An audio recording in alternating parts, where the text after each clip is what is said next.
Grazie Presidente, grazie al Ministro, al Sottosegretario. Credo che il momento sia importante anche, lo voglio sottolineare, per la presenza costante qui in mezzo a noi del Ministro dell'Economia che ringrazio. Occasione unica, straordinaria, forse irripetibile, per due cose: per uscire dalla grave crisi pandemica da una parte, ovvio, scontato, ma io credo per rendere il nostro Paese più moderno, più competitivo e soprattutto più giusto. 6 sono le missioni, lo abbiamo detto, 3 sono le grandi priorità trasversali. I giovani, il genere, la questione femminile, ne ha parlato bene la collega Gribaudo. Io parlerò della terza, il riequilibrio territoriale, colmare le diseguaglianze dei territori. Quella classica fra il nord e il sud del Paese, ne parliamo da tanti, troppi anni. Io ne aggiungo una altrettanto importante. Ci sono delle diseguaglianze fra il centro e la periferia, fra le metropoli e le province, fra la pianura e le montagne, fra le aree densamente abitate e le aree interne del nostro Paese. Ecco, riconoscere queste difficoltà e queste differenze vuol dire mettere in atto, dentro il piano di ripresa e resilienza nazionale, mettere in atto quelle condizioni per una Italia e un Paese più giusto. Vivere in quota, vivere in pendenza non è la stessa cosa che vivere in pianura e dobbiamo riconoscerlo.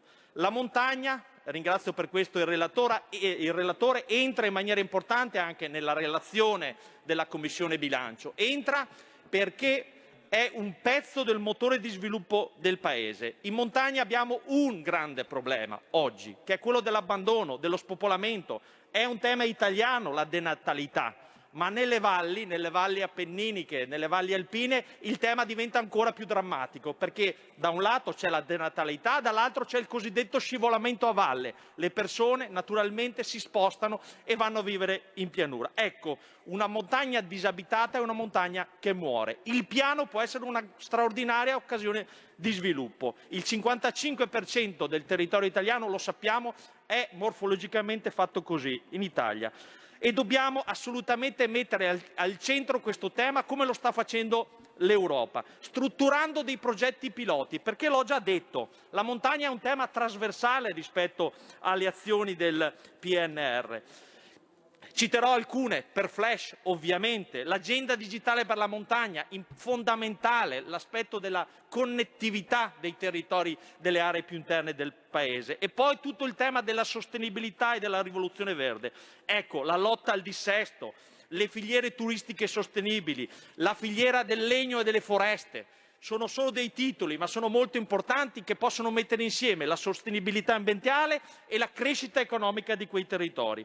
Riqualificare i borghi, l'agriturismo, l'agricoltura sostenibile e di qualità. Ecco, proprio perché tutto il nostro territorio deve essere sostenuto. Ecco, conoscendo la sua sensibilità e le sue origini, Ministro, io le lancio una sfida. Abbiamo fatto una grande operazione per il Sud, che si chiama Io resto al Sud. Dentro il piano europeo, dentro il piano nazionale, lanciamo una grande sfida: io resto in montagna, perché solo la montagna abitata è la montagna che vive, è una montagna che sta dentro l'interesse dell'intera nazione. Se noi perdiamo la sfida dell'abitare in montagna, questa sfida non viene persa solo dai montanari e dalle persone che abitano nella parte più interne e nelle zone interne del Paese, ma è una sfida che perde tutto il Paese.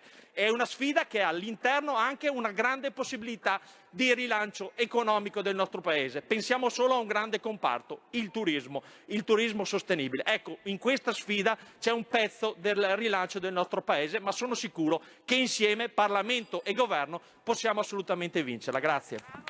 Grazie a lei, onorevole De Meo.